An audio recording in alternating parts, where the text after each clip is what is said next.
here's your pass to the Globe Theater.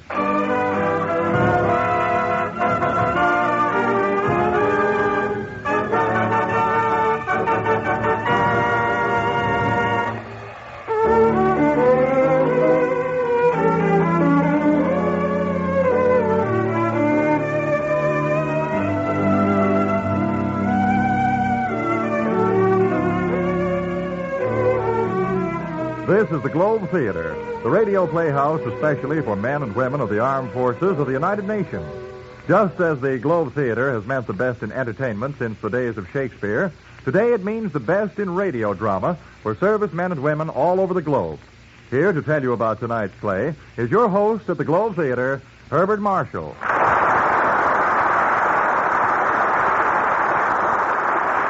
Thank you, and hello, everyone. Your favorite seat is ready and waiting for you here at the Globe Theater. No extra charge for loges. And tonight's bill is one that I trust will be well worth the hearing. There is one type of character that every actor longs to play, whether he be Sir Aubrey Smith or Roddy McDowell.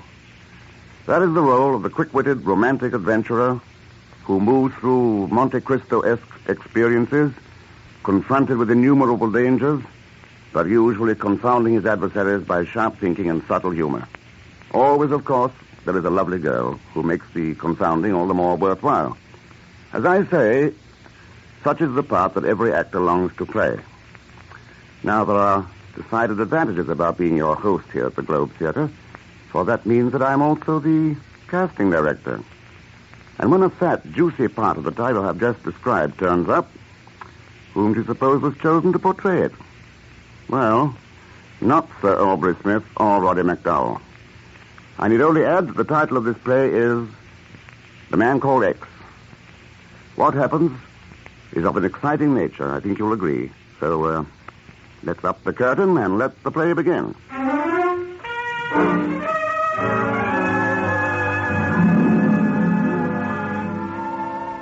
Tonight, he finds himself involved with murder, music, and a blonde Madonna. But at the moment, he and Nancy, his best girl, are sitting in a booth in a smart cocktail lounge in Midtown Manhattan. Ken, darling, Yes, dear. you'll get a kink in your neck staring at that blonde. Why don't you just go over and sit with her at the bar? I won't mind. Oh, Nancy, I look at other women only to remind myself that not one of them can compare with you, my sweet. Oh, that's better, Angel. Pietro, Yes, sir? 2 martinis with onions. Yes. I don't know why I ever fell in love with you, Ken. You know, I should have gone for a really attractive gent. Like that one over there. Where? At the bar, sitting next to that blonde gal you've been ogling. You see him? Yes. Why, great Scott. Bill Nesbitt. Huh? Somebody call me? Bill, over here. Oh, for the love of Ken Thurston, I haven't seen you Since last college reunion. Nancy, this is Bill Nesbitt, my old roommate, and the best all-American tackle ever. Bill, this is my fiancée, Nancy Bessington. She thinks she's a reporter. I'm glad to meet you, Nancy. Oh, thanks, Phil. I've been following your career, Ken. Congratulations. You always were interested in solving unsolvable puzzles. How about you? I understand you're the finest synthetic chemist in the country. I've done a little in synthetics. Your drinks, fine. Join us, Bill. What? And take him away from his beautiful blonde? What blonde? That girl sitting next to you at the bar. Oh, she's not with me. I don't even know her. Oh, and fine. Sit with us, huh? Well, I've still got half a drink at the bar. I'll get it. Hey, seems like a nice guy. He is. Hey, it's swell seeing you again, Ken. Go on, sit down. What are you doing? Well, I'm on my way to Italy. Italy. Sounds mighty mysterious. Secret stuff. Say, have either of you the time? 4:10. Oh, gee, I've got to make a phone call to the office. When do you leave? Well, I've got to catch a bus at the airline terminal in 15 minutes. Don't have too much time. No, I'll be right back. I wonder why Bill is going to Italy. Hard of a place for a civilian to go these days. Oh, stop acting like a bird dog in October. Darling, you know I promised you I'd settle down. And I'm going to see to it that you keep that promise, baby. Bartender. Yes, sir? Oh, looks like your blonde friend is shutting off. How much do I owe you? Quick, please tell me. That'll be 75 cents, please. Here you are. I think she dresses in horrible taste. Oh, Nancy, aren't you being a little hard on her? Lady, come back. Lady, you left change out of a $5 bill. No, I wonder why she was in such a rush. Probably just remembered her date with a boyfriend. Maybe so. Pardon me, darling, will you? Pietro, where's the phone booth? All right there, sir. Oh, thank you. Hey, Bill. Are you all right? Hey, Bill. Good Lord. Ken, what's happening? It's Bill. He's dead. Oh, no. How? Pietro, Yes, sir? don't wash that glass he was drinking from. Oh, why not, Ken? I have a hunch the police chemist will find it was full of poison.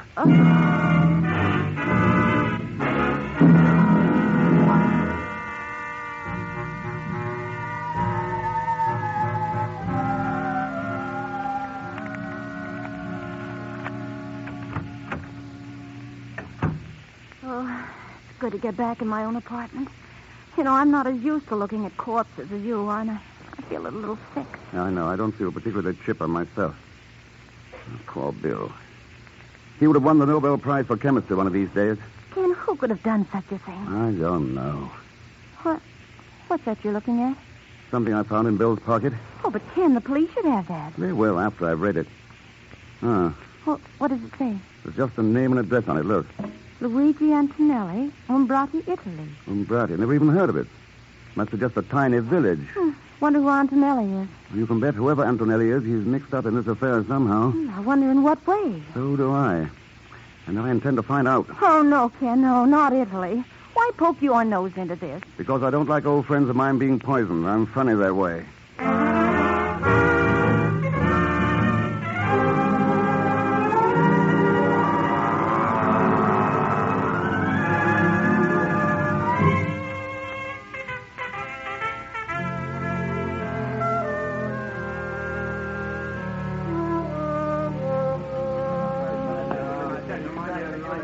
So this is the town of Umbrati. Si, Senore Thurston. Not much of it left, eh? The Nazis. They make ruin everything before the Americans succumb. Well, they didn't ruin your spaghetti. It's a masterpiece. Gracias, Senore Thurston. Give me back my 5 bucks. Yeah, before we stop. Now, you've made a great mistake, gentlemen. That crossing will make you look like Mussolini's ghost. What's all the trouble over there? Those GIs look as though they're going to lose their tempers. The American soldiers. They know like the souvenirs, what they buy from Castro the peddler. See him over there. Castro the peddler, eh? That's good. You know him? That, my friend, is an understatement. I must meet Castro the peddler. This is the last time we act polite. Come on, boys. 1, 2... Here, boys. What's the trouble? Mr. Philipson! Egon Zellsmith, what mess are you in now? Oh, you are a savior. As I What's he done, boys? This drifter tells us he's a genuine Italian curiosity.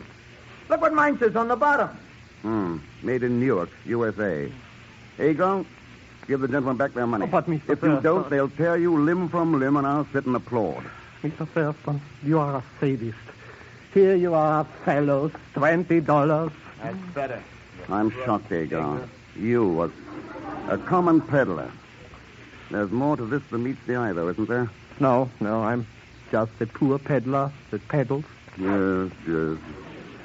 I can make you a better financial proposition. Mr. Thurston, those words are like the soft wings of a bird. How much? 50. 100. 50. All right. What do I steal? Not yet. Do you know a man called Antonelli? You are lucky. I am more than familiar with that name. Well, who is he? Luigi Antonelli was professor of music at the University of Florence. What the devil would Bill want with a professor? Did you say was? Yes. Alas, Signor Professore Antonelli died yesterday. Today is his funeral.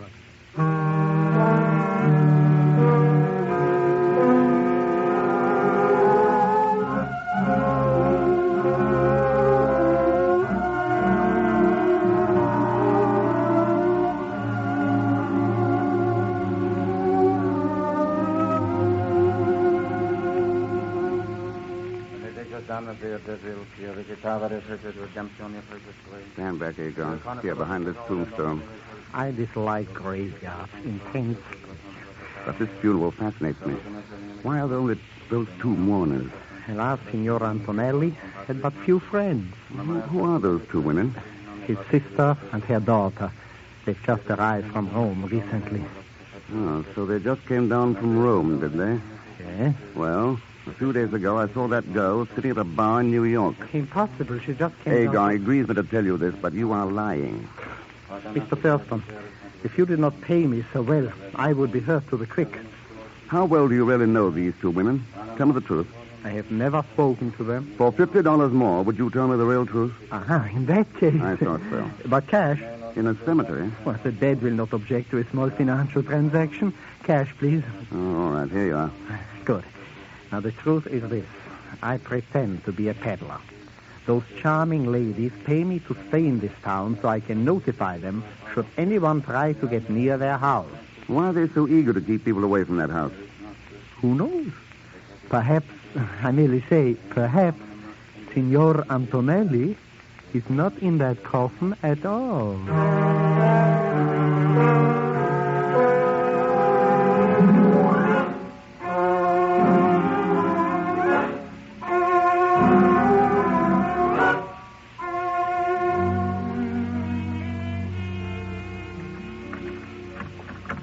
Be quiet, Mr. X. The women will be back soon from the funeral. This mansion is quite a dump. The Palazzo Antonelli dates back to the Borgias. Where would Antonelli be? I do not know. I've never seen him. Where does that staircase lead? Oh, to the bedchamber. Let's try it. Mr. Thurston, the women will be back soon.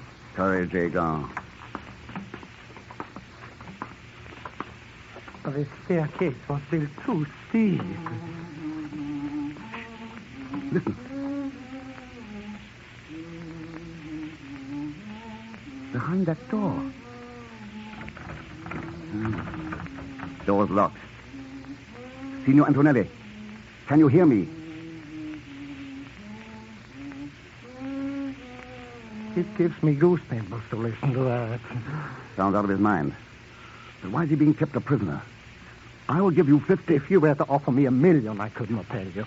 These women confide very little to me. Then you're slipping, Agar.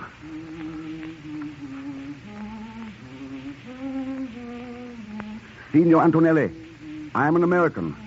I know you are being held a prisoner. Can you hear me?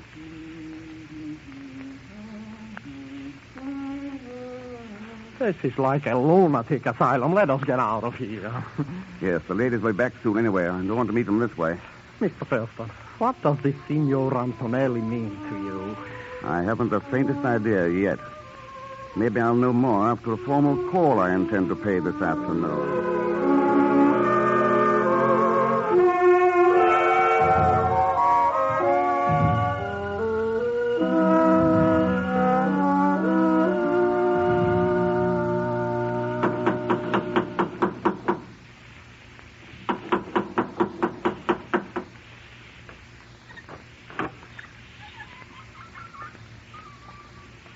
Signore? I have come to offer my condolences at your loss. I'm Signor Thurston from America. I studied music under your uncle at the University of Florence. Won't you come in? Mama, this is Signor Thurston. He knew Uncle Luigi, and he has come to pay his respects. You come at an unhappy time, Signore. But since you are here, won't you sit down? Signora, I too feel your loss very keenly. Your brother taught me much about music and more about life. He was a great man. You are right. I'm glad to know that someone young and a foreigner still holds his memory dear. What was the cause of his death, Signora?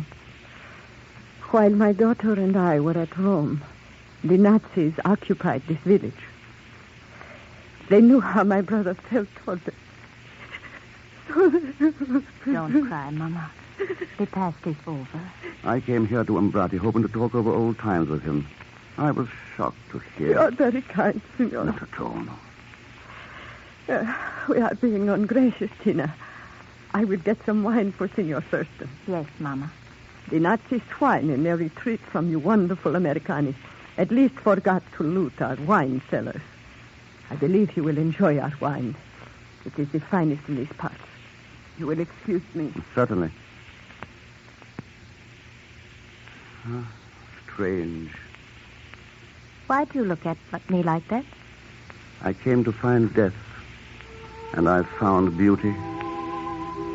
You are making love to me, Signore. You choose a most unhappy time. When a man is swept off his feet, as I am now, love does not wait on birth or death. I had heard how impetuous Americans were. No, signore. One tender kiss of, shall we say, friendship. What would my mother think? She's still in the wine cellar. Well, then, one.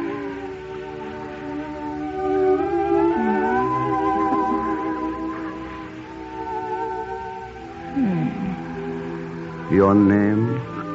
Tina. Tina? I could compose a tone poem to that name. Please, Mother is coming back. Mother has no sense of timing. Those steps are hard on an old woman. Here, Tina. Pour Signor Thurston's glass. What an exquisite goblet. Yes. Botticelli made it for our ancestors. Probably the Borgias? Signore does not know his history. The Borgias were poisoners. So they were. Here, signore. Taste it and tell me if you ever had a finer Barolo. Yes. Drink, Signore. What, neither of you joining me? No, Signore. Then I insist your daughter at least take part in an old American custom. It is called the loving cup. When a man meets a girl as exquisite as you are, Tina, he asks her to drink first from his glass. Tina is too young to drink. Oh, surely an exception can be made. My daughter accepts your flattery, Signore. However... It isn't flattery. To look at your daughter is to have some of the chill taken from the memory of her dead uncle. You have not touched your wine, Signore. I wouldn't think of it until your daughter first sipped from my glass. I have told you I cannot allow my daughter But I insist. It is difficult to know where flattery ends and rudeness begins with you. Come now, Tina. Surely you can't object to drinking your own wine? Or can you? Of course not. No, certainly not. Well, then. Very well. Tina, no. You did not really think I was going to drink it, did you, signore? Considering that it would probably kill you, I doubted it very much. And now the comedy is over, signore. Oh, I see you know how to use a revolver also. Yes, and I must insist that you stand quite still, or I will shoot a hole between your very attractive eyes. Egon. Yes, signore. Aha, Egon, of course, hiding behind the screen. I'm coming, signore. Poor Mr. Thurston. You should not have come here. Egon, take care of this gentleman. As always, it is a pleasure to take care of Mr. Thurston. Show him to the cellar. And tie him up securely. Just my luck. Here I am having a quiet little party with two of the loveliest ladies in Italy. And I have to go to a nasty cellar with Egon.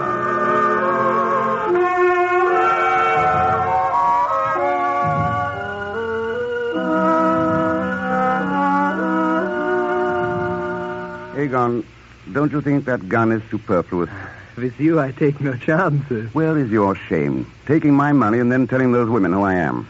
Mr. X, believe me, it is very difficult to have both a conscience and a bank book at the same time. Oh, dear, what wouldn't you do for money? Offhand, I can't really imagine. How much did they pay you to double-cross me? 1,000 lira. I thought so. 1,000 lira. Not worth the paper it's printed on. It is. Of course not. You're beginning to make me very nervous. Italy is an occupied country, but that money wasn't worth one good American nickel. If I thought you were telling me the truth... Have I ever lied to you? Yes. Yes, but always with such charm, Mr. X. Are they asleep by now? Oh, yes. I heard Tina say that they would take Antonelli across the German lines just before dawn. You have no sentiment, Egon. Think of that poor old man locked For up. $500, I could reap buckets and at the same time cut those ropes. 200. 5. Either my price or I sit here and starve. Which will it be? Naturally, I cannot let you die. It's a deal. No, it is no use unless I can get to Antonelli's room. By the merest chance, I have a key to the room for 50 more. No, 200 net. What can I do? My heart will not allow me to permit you to be eaten by those rats. Wait, I cut you free. Ah, you have a noble soul, Egon. Sometimes. It's amazing how money will make me as soft as putty. Huh? There you are, free now, and here is the key. Thank you. Now, come with me upstairs to Antonelli. I'm sorry, Mr. Thurston. I must refuse. I'm really quite tired. I've had enough and made enough for one day. And so, Mr. X, we come now to the parting of the ways. I go back to town, and you go to the... Yes, that's probably right, Egon.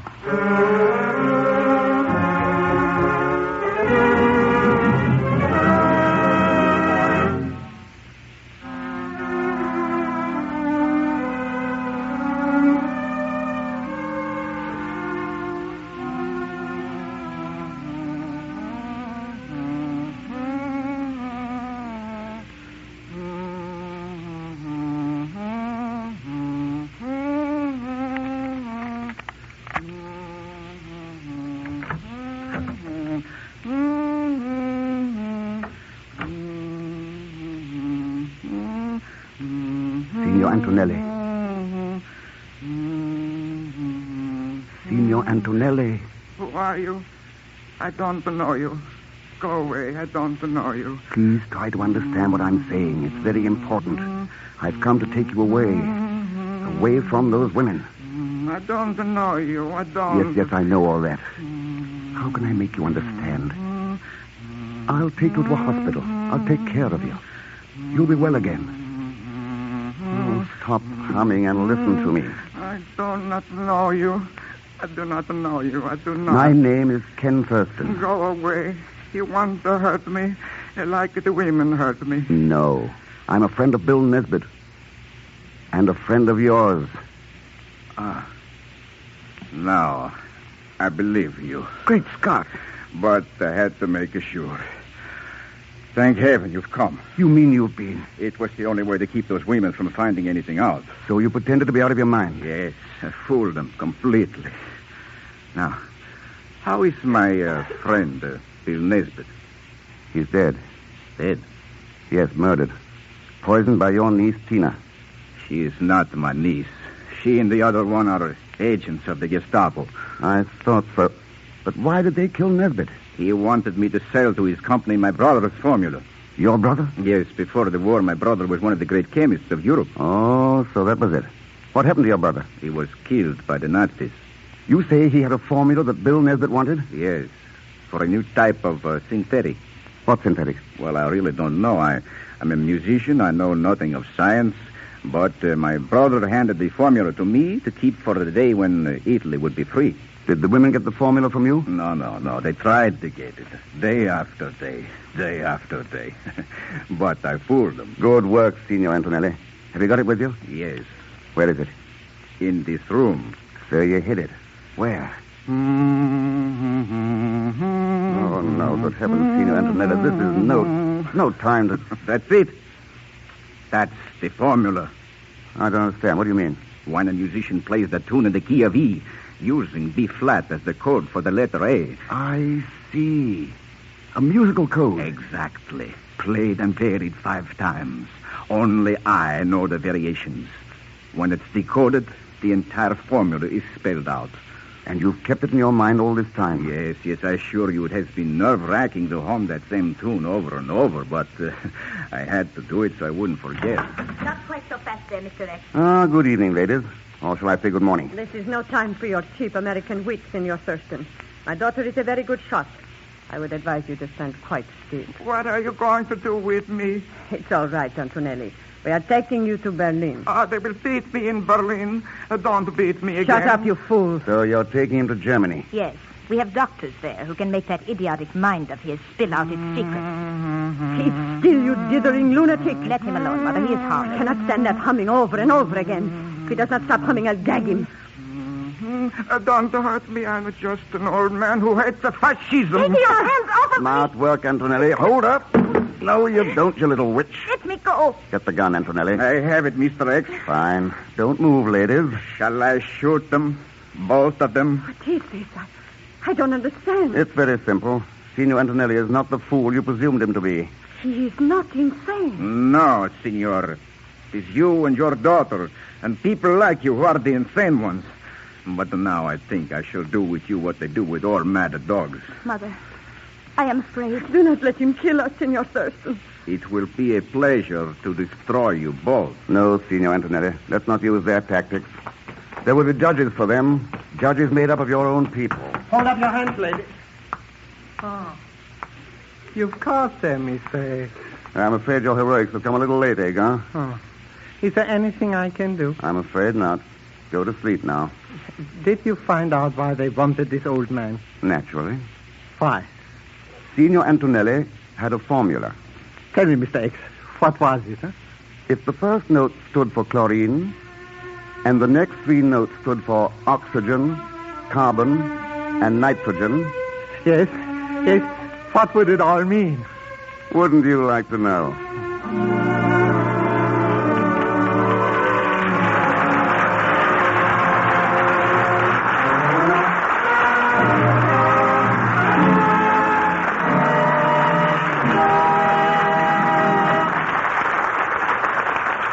So ends begins tonight's Globe Theater production of The Man Called X.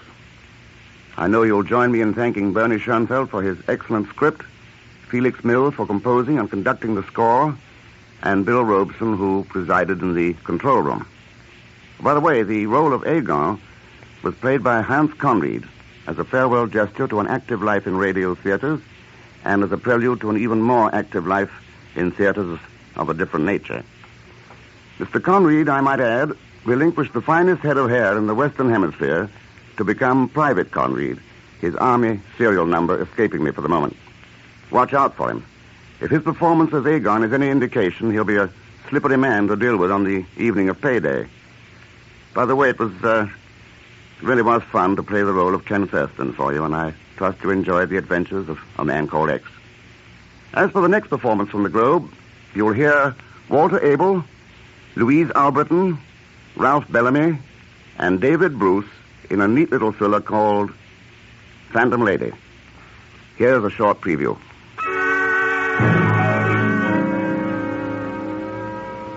That hit him hard. I could tell by the way he looked, by the way he watched me all night as I sat there at the bar just staring at him, never saying another word. And when he left at closing time, I followed him. He managed to walk rather slowly at first, almost defiantly, as if he didn't care.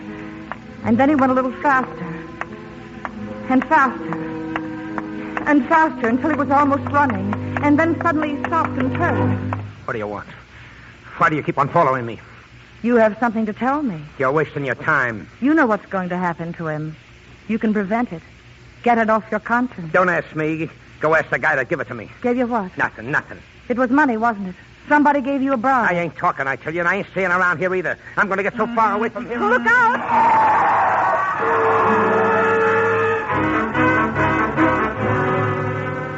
It's going to be a good show, and I know you'll want to hear it. So, jot down on the inside of your helmet liner that you have an appointment at the Globe Theater with Phantom Lady, starring Walter Abel, Louise Alberton, Ralph Bellamy, and David Bruce. I'll be on hand to show you your seat and take care of the introductions. Till next performance, then, this is Herbert Marshall wishing you all the best, and I'll be seeing you.